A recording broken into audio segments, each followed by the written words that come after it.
तो पूर्णमासी आई है नंदगाम। कल हम लोग सुन रहे थे, भगवान के सब सखा कहने लगे बोले लाला हमारा ब्याह है जाएगो, न चर्चा कर ले। लेकिन पूर्णमासी आई ठाकुर जी से आके बोली लाला चल बरसाने, तेरो ब्याह कराए दूंगी। इतने में ठाकुर जी के सखा बोले हम भी चलेंगे संग। बोले तुम नहीं जाओगे, हमारे बिना चलो जाए तो। लाला बोल दे या तो सखान के संग जाऊंगा नहीं तो नहीं जाऊंगा। पूर्णमासी खड़ी है, लाला बरसाने चलेगो? सोई ठाकुर जी बोले हाँ मैं तो चलूंगा। और ये सखा इन्हें रहने दो भले यहीं पर, मैं अकेलो चल दूंगा। सखा बोले अरे लाला तेने सबरी हमारी यारी दोस्ती सब नष्ट कर दी है, नेक में हामी भर दी। बोले तुम तो बूढ़े है गए, तुम्हारा तो ब्याह भयो नहीं, मैं तो कर लूँ अपनो, मैं तो जाऊंगा। लाला ऐसे मत करे, हम ले चल संग में। कैसे सखा है ठाकुर जी के, पहले तो ठाकुर जी पे इतना भरोसा कर लेते हैं कि हमारे बिना कहीं जाएगा नहीं, ठाकुर जी उन्हीं को छोड़ देते हैं। इतने में ठाकुर जी पूर्णमासी की तरफ चले गए और जाके बोले तुम में तो कोई एक चलेगो मेरे संग। बोले क्यों एक क्यों चलेगो? अरे ससुराल है, कल को हमारी ससुराल बन जाएगो बरसानो, और तुम सबरे ऐसे ऐसे काम करो, तुमने ले जाके मैं नाक कटवाऊंगा अपनी, कोई एक चलो। मधुमंगल मन सुखा तन सुखा धन सुखा ठाकुर जी के। अच्छा इनके नाम हो सकता है कुछ और हो, ये नाम तो ठाकुर जी ने रखे हैं। तन सुखा अर्थ क्या निकलेगा? जो तन से बड़ा सुखी है, लेकिन वास्तव में उसको देखो तो उसकी हड्डी गिनने में आ जाएंगी, शरीर बिल्कुल पतला दुबला। ठाकुर जी एक ऐसे धक्का मारे 3 कलामंडी खा जाए। तन से बिल्कुल सूखा हुआ है, उसका नाम ठाकुर जी ने रख दिया तन सुखा। और कोई दूर से सुने तो कौन आ रहा, बोले तन सुखा आ रहा, बोले तन से बड़ा सुखी लेकिन देखने में बिल्कुल विपरीत है, उसका नाम ठाकुर जी ने तन सुखा रखा। एक है मन सुखा, मन से जो सुखी है, लेकिन उसको देख लो तो ऐसा लग रहा है कि रो रहा है क्या। वाते ठाकुर जी जब पहली बार मिले तो ठाकुर जी बोले अरे तू रो काई को रो? बोले रो ना रो, मेरो चेहरा ही ऐसा है। ठाकुर जी अरे तू तो मन सुखा है, भैया को नाम मन सुखा रख दो। एक आयो, वो 4 दिन एक ही कपड़ा ने पहने, 5-5 दिन तक एक ही कपड़ा ने पहने, ना नहावे ना धोवे। अरे तू कपड़ा ने काई गुना बदल, एक ही कपड़ा में सबरे दिना ने कार दे। बोले लाला धोवे पड़ेंगे, श्रम है जाएगो, बड़ी मेहनत होगी। ठाकुर जी बोले ऐसा कंजूस है, धन खर्च ना करो, या को नाम धन सुखा।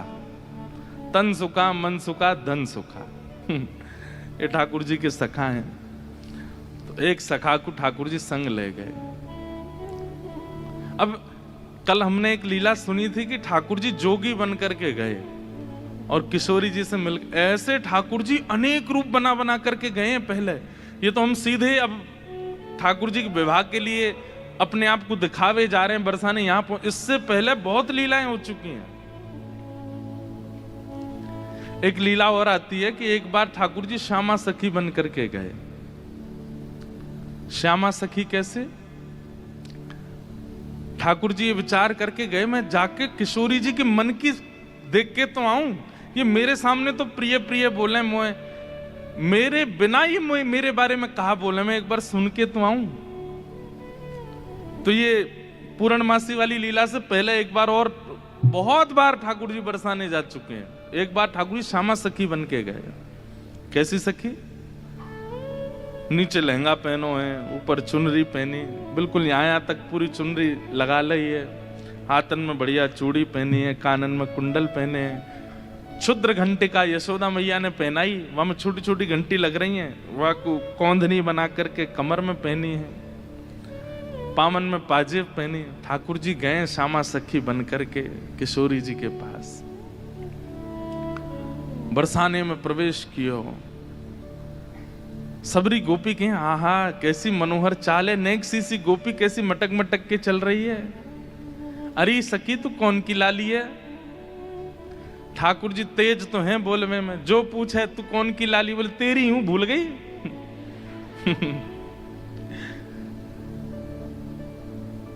अरे बड़ी चप्पड़ चप्पड़ बोला है। पहुंच गए ठाकुर जी बरसाने। बरसाने में द्वार पर जाकर के सखीन से बोले मुझको भीतर जान दो। सखी बोली कौन हो तुम? बोली मैं श्यामा सखी हूं। कहां ते आई हो?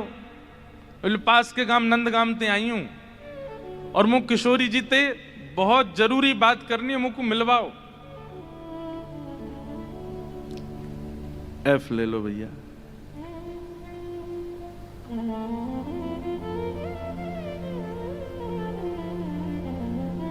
ठाकुर जी भीतर गए। सखीन ने बोली बोले भानु बाबा के पास जाओ, शिकायत आदि करनी है, कोई न्याय चाहिए तो वहां जाओ, ये किशोरी जी के पास आवे के लिए नहीं है। और नहीं हम तो किशोरी जी से ही बात करेंगी। ऐसी बात है कि मैं वृषभानु जी से ना कह सकूं। सखीन ने जाकर के भीतर किशोरी जी से कही हे लाडली जो, बाहर एक गोपी ठाड़ी है और यूं कह रही है कि वह को आपसे ही बात करनी है और आपसे बात करके कछु न्याय करानो है। किशोरी जी बोली अच्छा बुलाओ भीतर। द्वार खुले। आहा ठाकुर जी बढ़िया चुनरी पहन करके, ये गजगामिनी सी चाल। एक तो चाल ही ठाकुर जी की टेढ़ी मेढ़ी, ऊपर से सखी बन करके और ज्यादा बनावटी चल रहे हैं तो इतने प्यारे लग रहे हैं। किशोरी जी सिंहासन पर विराज रही हैं और श्याम सुंदर भीतर आ रहे हैं। सब लोग ध्यान से सुनिए। जैसे ही द्वार से भीतर आनो भयो, किशोरी जी तो कहें अरे सखी या की चाल तो देख कितनी बढ़िया है। ललिता विशाखा बोली हाँ चाल तो बढ़िया है। अरे देखियो या की कमर कैसी सुंदर लग रही है। ललिता विशाखा बोली श्री जी आपको पहली बार कोई सखी पर मोहित रहते हुए देखो हमने। आप तो सदा प्रियतम श्री श्याम सुंदर पे ही मोहित रहे में, लेकिन आज पहली बार। अरे पतो ना या की चाल ढाल और जो जो अंग या के दिखाई दे रहे हैं, जैसे घूंघट पकड़ी चल रही है, यहाँ से भुजा दिख रही है, नेक नेक थोड़ो उदर भी दिखाई दे रहा है, थोड़े थोड़े चरण भी दिखाई दे रहे हैं। जो जो अंग मुंह को दिख रहे हैं ना इतने प्रिय लग रहे हैं कि मैंने ऐसी प्रिय स्वरूप तो पहले देखो नहीं है। अरे ललिता तू मेरी एक बात, अभी मिले नहीं है ठाकुर जी।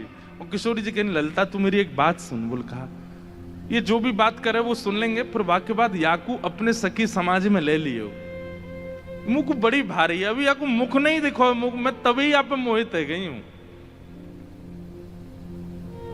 विशाखा जी बोली नहीं रुक जाओ, आन तो दो बात तो हुन दो। किशोरी जी आज जैसे ठाकुर जी को देख के हो जाती है वैसी हो गई है एक सखी को देख। स्वयं पर भरोसा नहीं हो रहा है किशोरी जी को कि मैं ऐसी क्यों है रही हूं।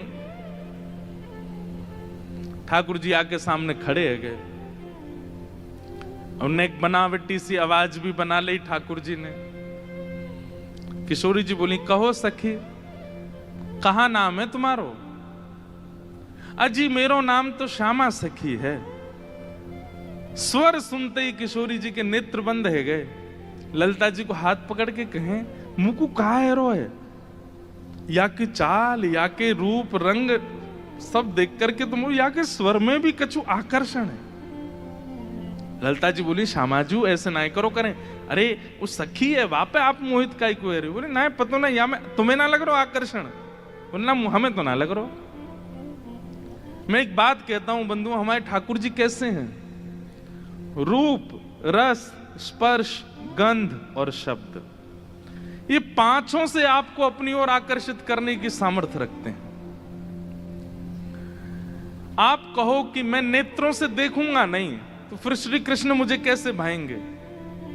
वो कान में ऐसा स्वर बोल देंगे कि स्वर से आप उनके हो जाओगे। आप कहो कि मैं नेत्रों से देखूंगा भी नहीं कान से सुनूंगा भी नहीं, फिर श्री कृष्ण मुझे कैसे अपनाएंगे? अरे वो अपने अधरामृत को नेक कछु तिनका आपकी जिह्वा पे धर देंगे, वही से आप उनके हो जाओगे। आप कहोगे मैं नेत्र भी बंद कर लूं, कान भी बंद, मुख भी बंद, अब श्री कृष्ण मेरे कैसे होंगे? तो वो आपके बगल में आके खड़े हो जाएंगे, उनकी तन की सुगंधी नाक से भीतर जाए वही से उनके हो जाओगे। आप कहो आंख कान नाक मुंह सब बंद कर लूं, अब श्री कृष्ण मुझे कैसे अपनाएंगे? तो वो केवल अपनी कनिष्ठ उंगली से आपके तन को छू देंगे, वही से उनके आ जाओ। वो स्पर्श ही इतना सुखदायी होगा कि आप उनको छोड़ नहीं पाओगे। राधे राधे बोलो। किशोरी जी कह रही हैं, अरे मैं अपने आप पे तो बाहर जा रही हूँ, ये सखी कैसी है, या कि स्वर कितने सुंदर। ठाकुर जी खड़े खड़े बोले, अरे श्यामाजू मुंह को इतनी देर है गई खड़े खड़े, आप मेरो न्याय करोगी कि नहीं करोगी। किशोरी जी बोले, अरे मैं तो ऐसे बहल गई, बताओ कहा बात है। बोली, मैं आपसे आज न्याय की याचना करवे आई हूं। मैं रहूं नंदगाम में, और नंदगाम में नंद बाबा के महल की बिल्कुल समीप ही मेरो घर है। तो विशाखा जी बोली, तो नंद बाबा के पास जाती न्याय लेवे, तुम बरसाने का को आई हो। बोले, वहां नहीं मिलेगा, यही मारे तो यहां आई हूं। और बात इतनी गंभीर है कि मैं वृषभानु बाबा ते ना कह सकूं, आप ते ही कहूंगी। किशोरी जी बोली, कहो। श्यामा सखी रोन लगी, ठाकुर जी रोन लगे, आंसू ने पहुंचने लगे। अरे मैं कहां बताऊं, कैसे मोहते कहूं, मुंह को तो लज्जा आ रही है बतावे में। श्री जी बोली, ऐसे मत करो, बताओ बताओ कहा बात है। बोले, कल परसों में दही बेकवे के कायजे जाई रही, इतने में मार्ग में श्याम सुंदर आए गए। किशोरी जी थोड़ी सहम गई, श्याम सुंदर? बोला, हाँ। अरे तुमने उनको बड़ी प्रशंसा सुनी है, उनकी बड़ी महिमा सुनी है, पर तुम उनके अंदर की ना जानो। वे बड़े छलिया हैं, बड़े कपटी हैं। किशोरी जी बोली, कहा कियो श्याम सुंदर ने? हमारे ब्रज में रसिया गाते हैं, अरे मेरो मार्ग रोक्यो। ठाकुर जी गा रहे हैं किशोरी जी के सामने, अरे मेरो मार्ग रोक्यो कृष्ण कन्हैया ने। अरे मेरो मार्ग रोक्यो कृष्ण कन्हैया। अरे मेरो मार्ग रोक्यो कृष्ण कन्हैया ने। अरे मेरो मार्ग रोक्यो कृष्ण कन्हैया ने। अरे मोहे बड़ो दुख दीनो नंद जी के छैया ने। अरे मोहे बड़ो दुख दीनो नंद जी के छैया। अच्छा, किशोरी जी कह रही, कहा कियो माने? हो मार्ग में मिल गए नंद लाला, मार्ग में मिल गए नंद लाला। संग लिए बहुत से ग्वाला, संग लिए बहुत से ग्वाला। हाँ, मार्ग में मिल गए नंद लाला, मार्ग में मिल गए नंद लाला। संग लिए बहुत से ग्वाला, संग लिए बहुत से। अरे मेरो घूंघट खोलो, अरे मेरो घूंघट खोलो। हाँ, अरे मेरो घूंघट खोलो। अरे मेरो घूंघट खोलो। हाँ, वंशी बजैया ने। अरे मेरो घूंघट खोलो, वंशी बजैया हे। अरे मेरो मार्ग रोक्यो कृष्ण कन्हैया ने। अरे मेरो मार्ग रोक्यो कृष्ण कन्हैया। हाँ हाँ, अरे मोहे बड़ो दुख दीनो कन्हैया कन्हैया ने। अरे मोहे बड़ो दुख दीनो नंद जू के छैया। हे श्यामाजू, मैं कैसे बताऊं आपको, मैं तो मटकी भर के जा रही बेकवे के काजे मार्ग में मिल गए। ठाकुर जी स्वयं ही अपनी शिकायत कर रहे हैं, ये जानने के लिए कि श्री जी क्या कहेंगे, श्री जी क्या बोलेंगे। रोक लियो मेरो मार्ग, और मार्ग रोक के बोले मुझको कर दो। कर माने टैक्स दो। जैसे टोल गेट लगे रहते हैं, ऐसे ठाकुर जी ने जगह जगह ब्रज में नाकाबंदी लगा रखी है अपनी जबरदस्ती की। और जैसे इनको पता चले कि कोई सखी मथुरा को जा रही है, तो वही मार्ग पर चले जाएं और जाए करके सब सखान के संग बैठ जाएं और आवे वाली सखीन तक कहें हमें कर दे के जाओ, जे मार्ग हमारे परदादा ने बनवायो है। ये मार्ग हतो ना हो, हमारे दादा परदादा ने ये मार्ग बनवायो, या हमारे यहाँ मार्ग को कर लेने को अधिकार हमारो, कर दो। गोपी के कहा कर चाहिए, बोले मटकी सब नीचे धर दो, हमारो जितनो मन होगो हम ले लेंगे, बच्ची कुचे तुम मथुरा ले जाइयो, ये करे। अब मटकी नीचे धर के अगर कोई गोपी कह दे कि लाला तो जितनो हो पाले, ठाकुर जी छोड़ेंगे वहां में? अरे भागवत जी में वर्णन आवे स्वयं पाले, लेकिन स्वयं को पेट तो नेक सो। फिर ग्वालान ने पवा में गोपी के अब तो है गयो दे दो। अरे अभी हमारे और भी ग्वाला हैं। बोले फिर कौन नाम है? बोले मरकान भोक्षण विभजति सचेन नात्री भांडम भिनत्ति। फिर बंदरों को कू कू करके ठाकुर जी आवाज करते हैं, खूब सारे बंदर आ जाते हैं, फिर उनको बांटते हैं। वाके बाद गोपी के सबरो मक्खन तो खत्म है, क्यों मटकी है तो छोड़ दो। ठाकुर जी बोले मजो नहीं आयो, जब तक यहाँ मटकी की आवाज नहीं आवेगी नात्री भांडम भिनत्ति। फिर डंडा ते वह मटकी है फोड़े।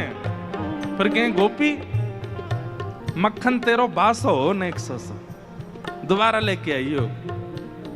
ऐसो करे तुम्हारो ये कन्हैया, कौन कर देगो या को? अरे राजी राजी नेक कर ले ले तो बात ठीक भी है, ये तो मटकिन ने फोड़ दे, सबन ने खवाए दे, लेकिन मेरे संग तो बहुत बुरा कियो।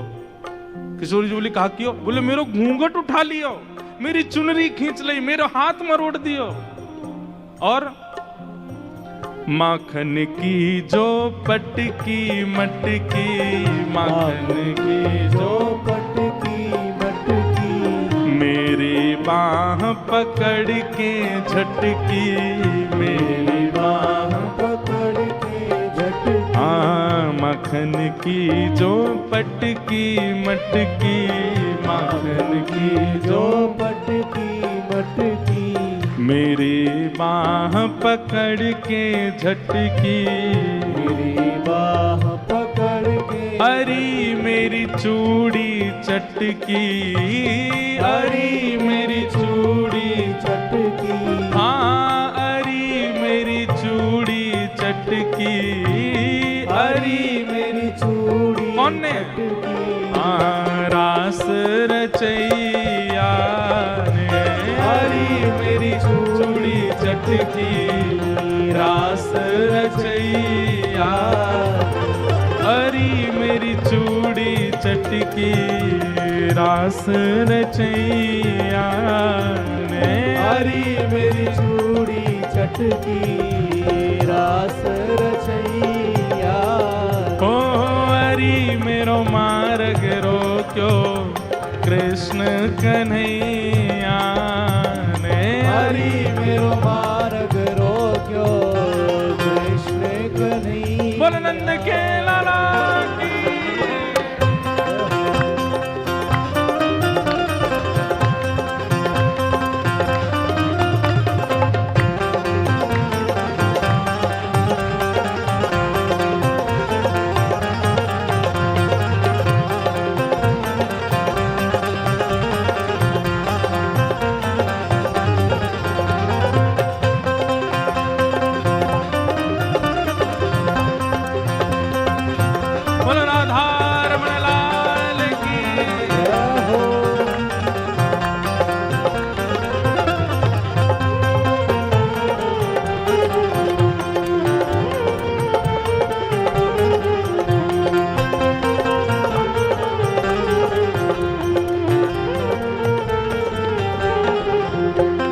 बात याद रखियो, ये वही चक्र धारण करते हैं, लेकिन प्रेम के वश अर्जुन रथ को भूल गए ठकुराई। ऐसी प्रीत बढ़ी वृंदावन, गोपियन रास रचाई, सबसे ऊंची प्रेम सगाई। जहां प्रेम अधिक होता है वहां पर प्रभुता भूल ही जाती है, वहां पर प्रभुता को भूल जाया जाता है। ठाकुर जी किशोरी जी के सामने खड़े हैं और किशोरी जी तो कह रहे हैं अरे मेरे संग तो बहुत बुरा किया, रोन लगे जोर जोर से, पछाड़ खा खा के गिरे हैं। किशोरी जी कहें अरे ललता या कुछ संभालो, ये तो बहुत रो रही है। अच्छा इतनो ही कियो और तो कछु ना कियो? अरे कहाँ बताऊं और कहा कियो? बोले और कहा कियो? पकड़ूं तो मेरे हाथ ना आवे, पकड़ूं तो मेरे हाथ ना आवे, पकड़ूं तो मेरे हाथ ना आवे, पकड़ूं तो मेरे हाथ ना आवे, अंगूठा दिखाए सरक सो जावे, अंगूठा दिखाए सरक सो जाए, हाँ अंगूठा दिखाए सरक सो जावे, अंगूठा दिखाए सरक सो जावे। अरे मोहे नाच नचायो, अरे मोहे नाच नचायो। अरे मुंह को इतनो डुलावे, इतनो डुलावे, सब मेरी मटकी फोड़ दे, मेरी चुनरी खींच दे, हाथ मरोड़ दे, चूरी न तोड़ दे, और मैं पकड़ में जाऊं तो जन कौन कौन सी गलीन में भाग जाए, हाथ ही ना आवे मेरे। इतनो नचावे इतनो, कल तो हाँफते हाँफते मेरी सांस फूल गई। अरे मोहे नाच नचायो, अरे मोहे नाच नचायो, हाँ अरे मोहे नाच नचायो, अरे मोहे नाच नचायो। हाँ धेनु चरैया ने अरे मोहे नाच नचायो, धेनु चरैया अरे मोहे नाच नचायो, गैया चरैया ने अरे मोहे नाच नचायो, गैया चरैया हे अरे मेरो मार्ग रोक्यो, कृष्ण कन्हैया ने अरे मेरो मार्ग रोक्यो, कृष्ण कन्हैया। लेकिन श्री जी मेरी एक बात सुनो, बोले कहा मैं तो चाहूं भी ना हूं कि वो मेरे पकड़ में आवे, क्यों बिना पकड़ के इतना ऊधम मचावे, पकड़ लूंगी तो जन कहा करेगो। हाँ वह ऊधम जो बहुत मचावे, वह ऊधम जो बहुत मचावे, मेरी एक पेश नहीं आवे, मेरी एक पेश नहीं आवे, वह ऊधम जो बहुत मचावे, वह ऊधम जो बहुत मेरी एक पेश नहीं आवे, मेरी एक पेश नहीं। अरे मोहे बहुत सतावे, अरे मोहे बहुत सतावे, हाँ अरे मोहे बहुत सतावे, अरे मोहे बहुत सतावे। हाँ नाग नथैया ने अरे मोहे बहुत सतावे, नाग नथैया अरे मेरो मार्ग रोक्यो, कृष्ण कन्हैया ने अरे मेरो मार्ग रोक्यो, कृष्ण कन्हैया हे अरे मोहे बड़ो दुख दीनो, यशोदा के छैया ने अरे मोहे बड़ो दुख दीनो, यशोदा के छैया। हाँ अरे मेरो मार्ग रोक्यो, कृष्ण कन्हैया ने अरे मेरो मार्ग रोक्यो, कृष्ण कन्हैया। बोल छैल छगनिया गोपाल की जय, छैल छगनिया गोपाल।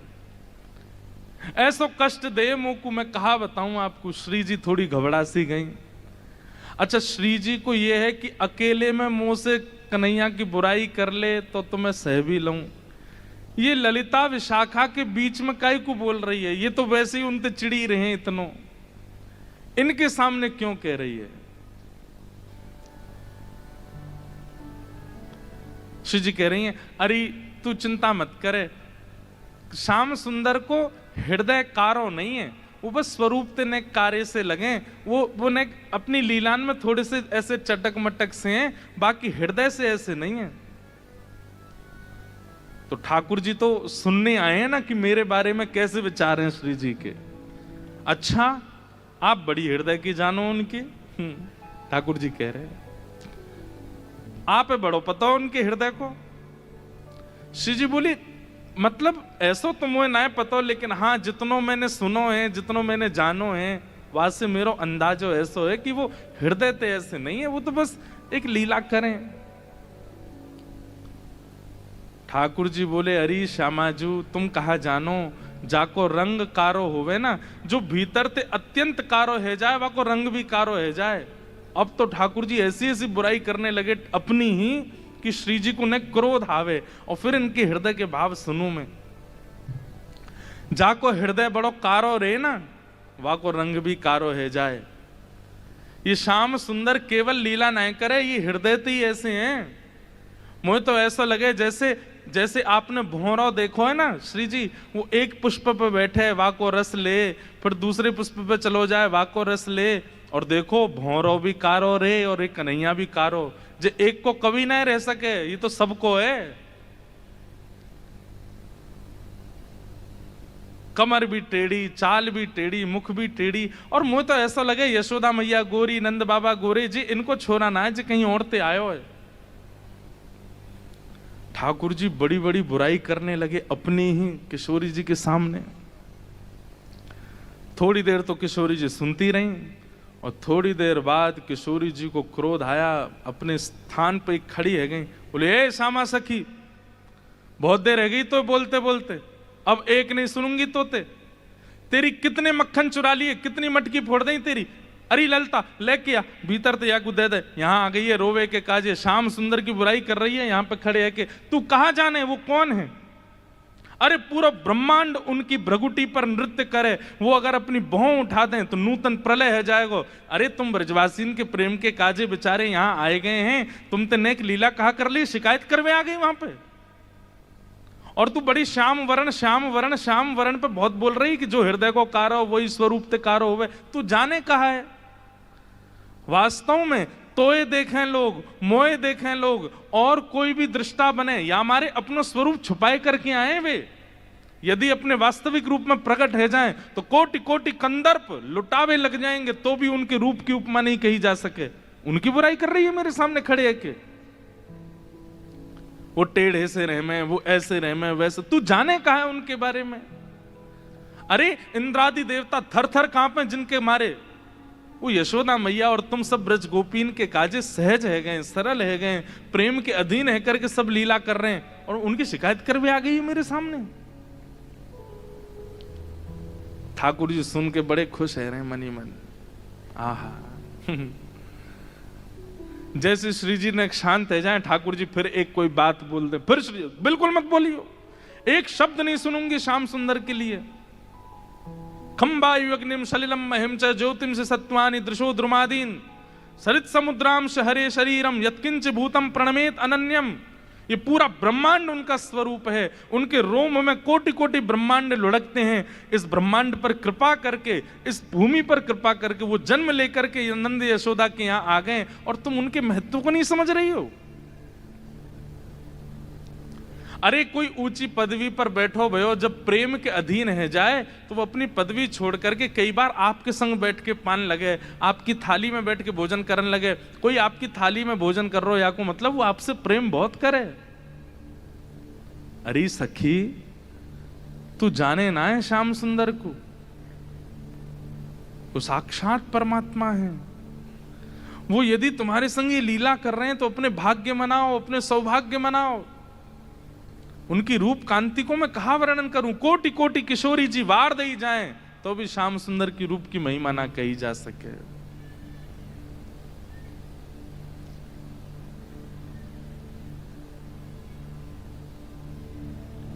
श्री हित सजनी से श्री किशोरी जी कहती हैं, जोई जोई प्यारो करे सोई मोहे भावे, जोई जोई प्यारो करे सोई मोहि भावे, भावे मोहे जोई, सोई सोई कर प्यारे, भावे मोहि जोई, सोई सोई कर प्यारे।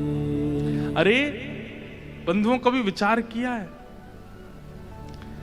ये सवरे जादू कृष्ण रूप में ही क्यों आ गए हैं? वही कृष्ण जब कच्छप बनकर के आए तब जादू क्यों नहीं हुआ? जब वही श्री कृष्ण परशुराम बनकर के आए तब जादू क्यों नहीं हुआ?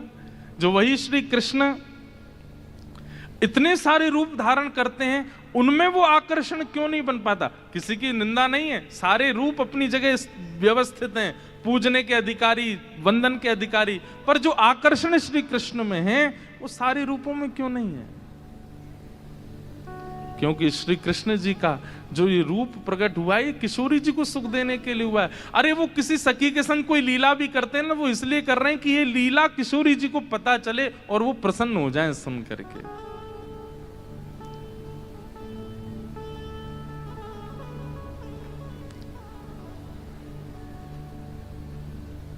मेरे सामने एक शब्द नहीं बोली उनके बारे में।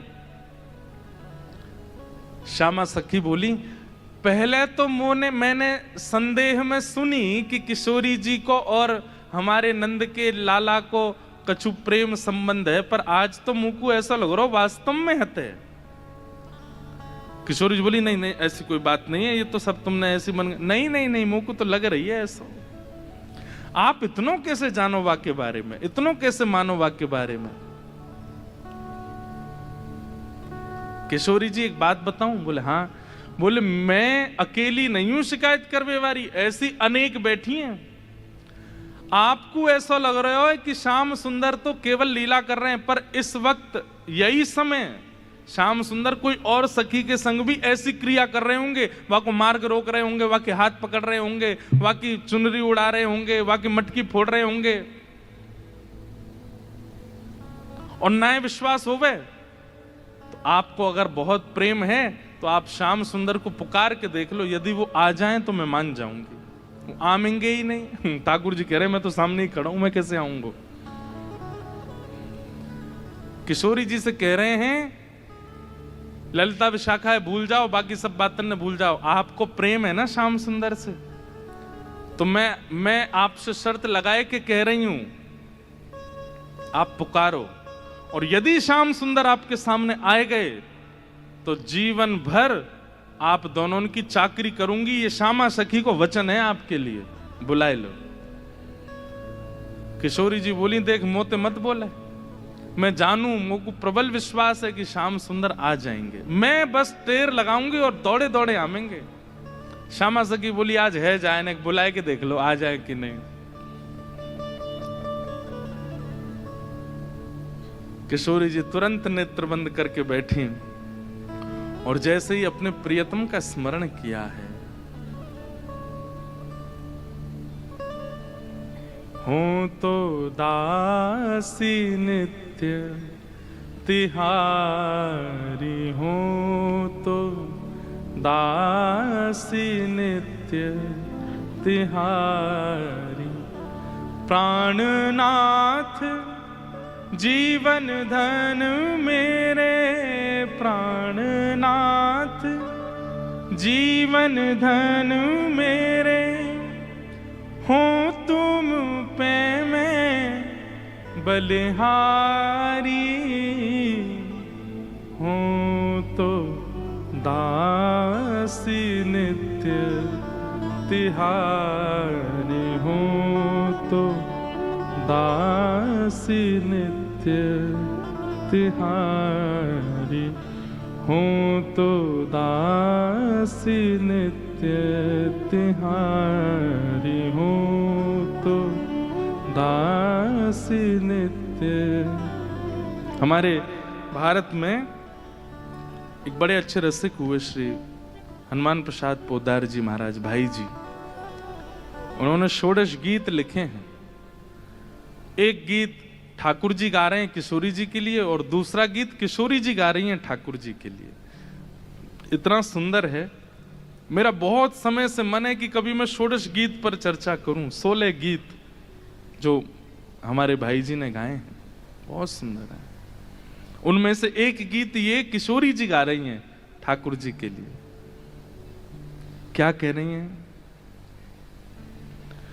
चाहे तुम अति प्रेम करो, तन मन सो मोहे अपनाओ।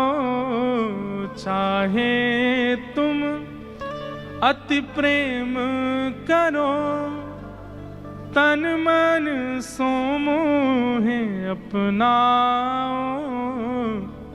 हूँ तो दासी नित्य तिहारी, हूँ तो दासी नित्य तिहारी। नेत्र बंद करके किशोरी जी स्मरण कर रही हैं श्याम सुंदर को और जब कह रही हैं कि हे श्याम सुंदर मैं तो आपकी दासी हूं, जबकि ये बात गलत है। ठाकुर जी दास मानते हैं अपने आप को किशोरी जी के चरणों का, लेकिन आज किशोरी जी ने वास्तव में तो बात यह है कि जैसे ही नेत्र बंद किए हैं किशोरी जी ने और स्मरण करना प्रारंभ किया, कहां है श्याम सुंदर, कहां है मेरे प्राणनाथ, कहां है मेरे जीवन धन। तो जैसे किशोरी जी ने नेत्र बंद करके स्मरण कियो तो किशोरी जी पूरे ब्रजमंडल में भ्रमण कर आई, लेकिन ठाकुर जी नहीं मिले। किशोरी जी बोली हाँ श्याम सुंदर गए कहां, आज मेरे प्राणनाथ गए कहां। और ध्यान लगा करके देखो, श्याम सुंदर किसी गिरी कुंज में तो नहीं बैठे, कहीं यमुना तट पे तो नहीं बैठे, कहीं दूर तो नहीं चले गए, दिख क्यों नहीं रहे हैं। और तभी किशोरी जी को ढूंढते ढूंढते ढूंढते दिखाई दियो बरसानो भवन। किशोरी जी कह रही है बरसानो भवन क्यों दिख रहा है? तभी किशोरी जी को दिखाई दियो अपनो ही निकुंज, ये मेरो निकुंज काई को दिखाई दे रहा है। अरे कहीं ऐसा तो नहीं श्याम सुंदर यहीं कहीं छुप करके बैठे हैं। और मन में ध्यान से देखो तो किशोरी जी को अपनो ही अंतःपुर दिखाई देने लगो। किशोरी जी बोली मेरे अंतःपुर में तो केवल ललिता है, विशाखा है, मैं हूं और श्यामा सखी। और ध्यान लगा करके देखो तो क्षुद्र घंटिका दिखाई देने लगी जो श्यामा सखी ने पहन रखी है। किशोरी जी बोली ये क्या क्षुद्र घंटिका, ये तो मैंने अभी कहीं, अरे ये तो श्यामा सखी की कमर पे देखी। और जब और ध्यान लगा करके देखो तो घूंघट के भीतर कमल नैन मटक रहे हैं, इधर उधर आंख मटका रहे हैं। तुरंत किशोरी जी ने नेत्र खोल करके गई श्याम सुंदर आप तो सामने ही खड़े हो। और जैसे ये बात कही ललिता विशाखा दौड़ करके कहां है कहां है कहां, बोले यही श्यामा सखी, पकड़ो याकू। ठाकुर जी दौड़न लगे वहां से, इतने में ही पकड़ ली और पकड़ करके जैसे ही चुनरी उतारी, आहा श्याम सुंदर तो सामने ही खड़े।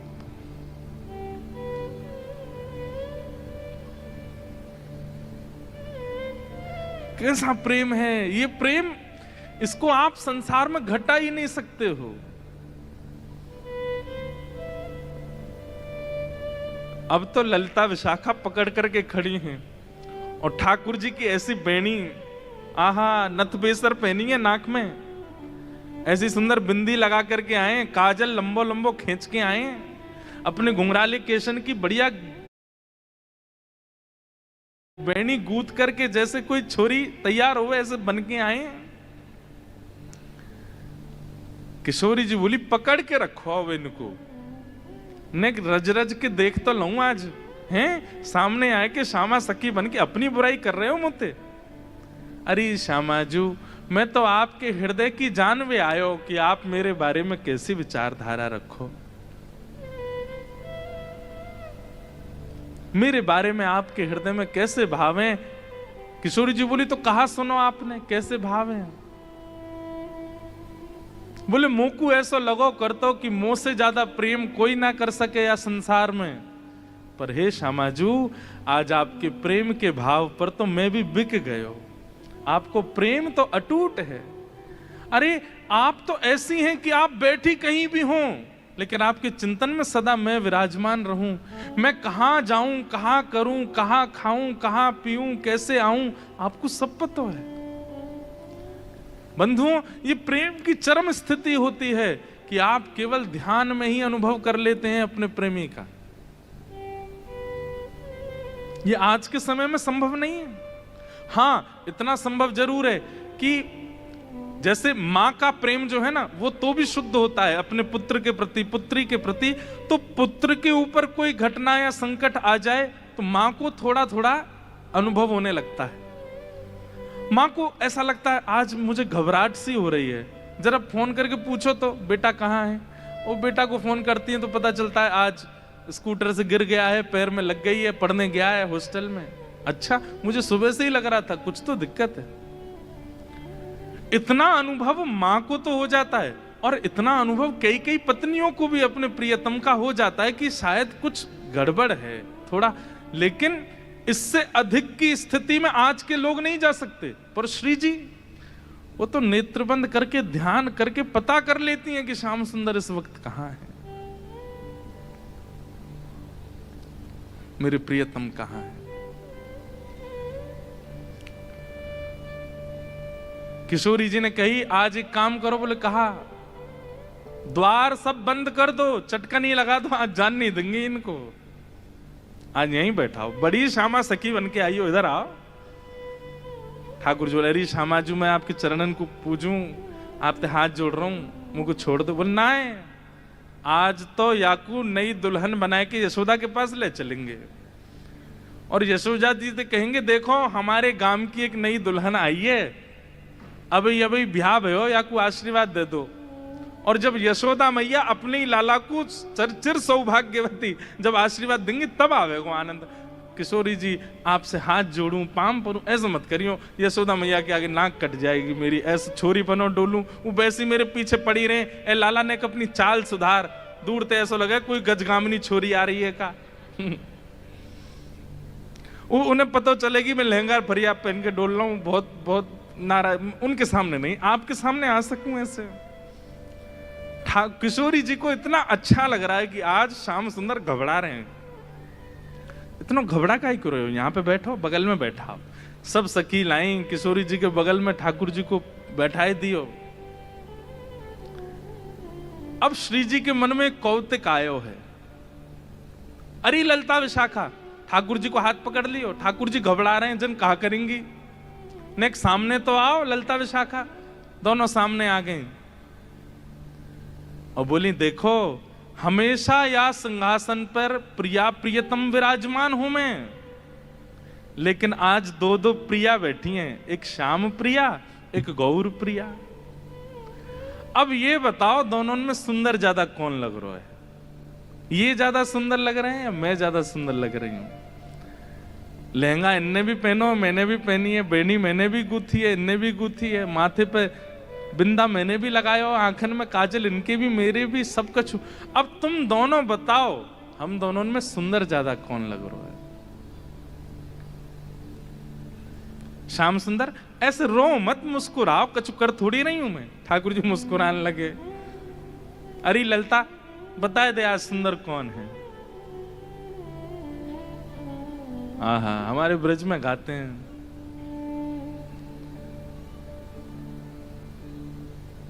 कौन की अति नीकी बेसर, कौन की अति नीकी बेसर, कौन की अति नीकी बेसर, कौन की अति नीकी बेसर, कौन की अति नीकी बेसर, कौन की अति नीकी बेसर, होड़ परी प्रियतम और प्यारी,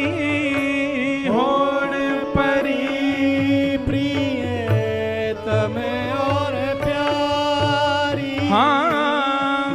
आपको समझ में आ रहा है ना भाव?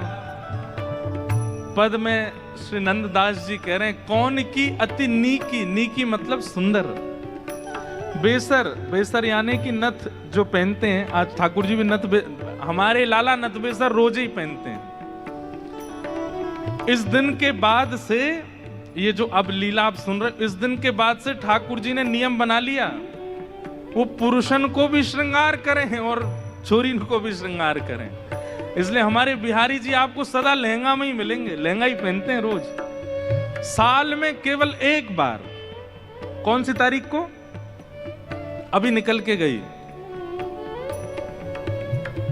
अक्षय नवमी, अक्षय तृतीया, अक्षय तृतीया के दिन पजामा पहनते हैं बस।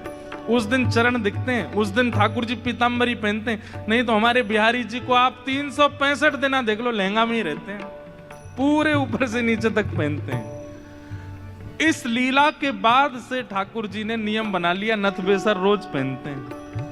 इसलिए आज द्वारिका में भी नथ पहनते हैं ठाकुर जी, नाथ द्वार में भी नथ पहनते हैं ठाकुर जी। कोई नथ पहनता है? भाई लोग कल से कम नथ पहन के घूमो एक बार गांधी धाम में, कैसे लगोगे? अब आप इतने हंस क्यों रहे हो? हमारे लाला पहने, हम नहीं पहन सके? देखो हमारे गिरधर लाल जी को चित्र है, या नथ पहनी भई है। बस अंतर इतना, ठाकुर जी इधर पहने, श्री जी इधर पहने। नथ रोज पहनते हैं ठाकुर जी। किस भाव से? कि श्री जी को मेरो ये स्वरूप बड़ो भाग्यो है। उनको इस बात की चिंता नहीं है कि दुनिया क्या बोलेगी, बताओ पुरुष है कि नथ पहनते हैं। नहीं, श्री जी की प्रसन्नता के लिए पहनते हैं ठाकुर जी, उनको लज्जा नहीं।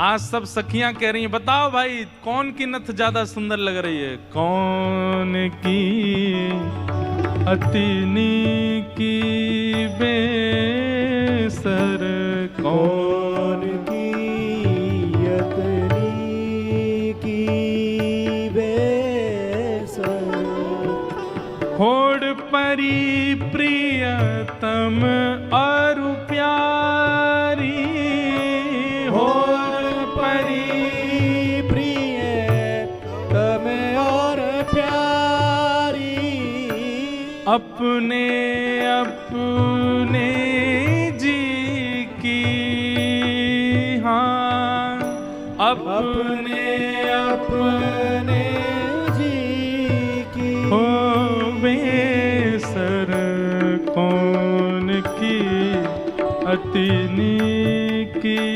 बेसर, कौन की अति नीकी बेसर, कौन की अति नीकी बेसर, कौन की अति नीकी। कौन ज्यादा सुंदर लग रहा है? अच्छा, अब तक तो ललिता विशाखा बड़ी खुश हैं, क्यों? लीला चल रही है, हम देख रहे हैं, लेकिन अब तो किशोरी जी ने यही दोनों फंसा दी। बैठो सामने, बताओ दोनों में सुंदर कौन लग रहा है? अब ललिता जी जब श्याम सुंदर को देखती हैं तो उन्हीं पे ही मोहित हो जाती हैं, पर उनके बाद जब श्री जी को देखती हैं तो श्री जी से नजर नहीं हटती। मतलब दोनों इतने प्रिय लग रहे हैं कि एक को यदि थोड़ी देर देखने लग जाए तो नेत्र को दूसरी ओर ले जाने के लिए बड़ा श्रम करना पड़ता है, और दूसरी जगह पहुंच जाए तो वहीं अटक जाती हैं। भैया, दो पात्र में जल धर दिया, एक सा जल है, एक ही बोतल से निकला हुआ जल है। अब आपसे यूं कही जाए दोनों पी के बताओ बढ़िया कौन सा है? अरे इसमें कैसे बताऊं मैं? ये दोनों एक ही पात्र में, बस पात्र अलग अलग हैं, बाकी एक ही पात्र से निकले हुए दो गिलास में जल है। अब इसमें कैसे बताएं कौन सा मीठा कौन सा फीका? लेकिन बड़े जो बुद्धिमान होते हैं ना, वो तो यूं कहते हैं अरे ये कोई बात है, एक ही बोतल से दोनों गिलासों में जल भर दिया, एक सही होगा ना स्वाद। लेकिन छोटे छोटे बच्चे, उनसे पूछो कभी, छोटे बच्चों के आगे दो गिलास धर दो, एक ही बोतल से दो पानी, उनसे कहो बताओ मम्मम कौन सा अच्छा, तो वो पियेंगे दोनों, पता नहीं चलेगी, लेकिन फिर भी बोल देंगे ये वाला अच्छा है। ऐसे ही सखियों को भी कभी कभी बालपन में आना पड़ता है, कभी बालक बनना पड़ता है, क्योंकि दोनों में ये भेद बताना तो मुश्किल है कि सुंदर कौन है। न्याय पढ़ो ललिता के आगे, न्याय पढ़ो ललिता के आगे। हाँ, न्याय पढ़ो ललिता के आगे, न्याय पढ़ो ललिता के आगे। क्या कौन सरस कौन फीकी, हाँ कौन सरस कौन फीकी, बेसर कौन की अति नीकी, बेसर कौन की अतनी की, बेसर कौन की अति नीकी, बेसर कौन की अतनी की। नंददास विलग जिन मानो, नंददास दास विलग जिन मान। हो, नंददास विलग जिन मानो, दास विलग जिन मानो। वास्तव में हो क्या रहा है?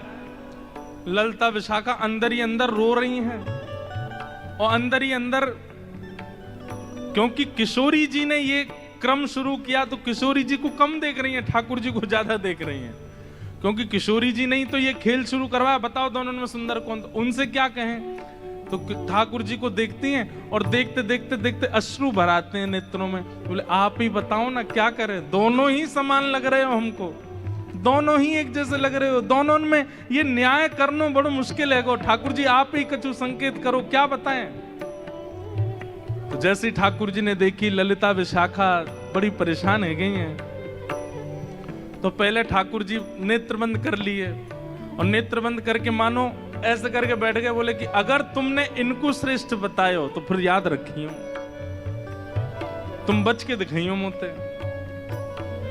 और श्री ललिता विशाखा सोच रही भाई जीनो तो हमें श्री जी के संग है, और श्री जी की अगर हम प्रशंसा कर देंगे तो ठाकुर जी नहीं छोड़े, ठाकुर जी की कर देंगे तो फिर श्री जी कहेंगे अच्छा जाओ नंदगाम में बोरिया बिस्तर लेके जाओ, वहीं रहो, यहाँ नहीं रहना।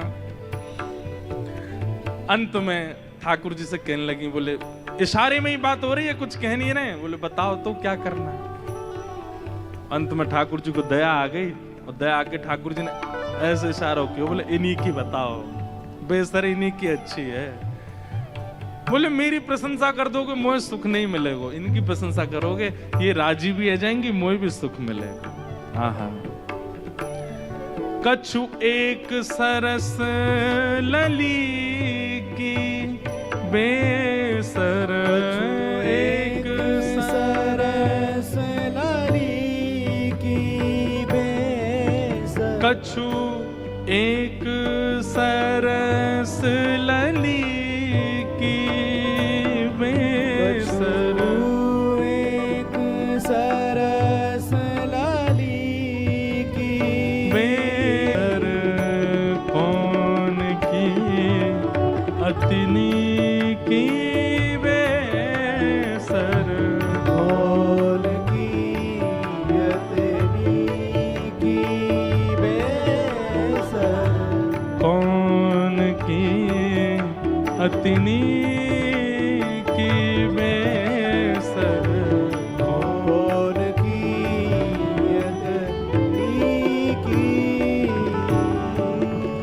अंत में ठाकुर जी ने इशारों कर दिया, बोले इन्हीं की बेसरनी की है, यूं कह दो। और ललिता विशाखा बोली कछु नेक सरस, ये नहीं स्पष्ट बोला कि श्री जी की बेसर, श्री जी को श्रृंगार ज्यादा सुंदर है। क्या कह रही है? बोले हे नंद नंदन हमें क्षमा करियो, कछु नेक सरस लली की बेसर। आपसे नेक नेक ज्यादा नहीं, नेक सुंदर हमारी श्यामा जी लग रही है। और ये बात कहते ही ठाकुर जी सिंहासन से नीचे आ गए कि अरे जय हो, हमारी श्यामा जी की जय हो, हमारी लाडली जी की जय हो, हमारी वृषभानु दुलारी की जय हो। सब जय जयकार करने लगे। किशोरी जी बड़ी आनंदित है गई, लेकिन मनी मन सोचने लगी अरे ललता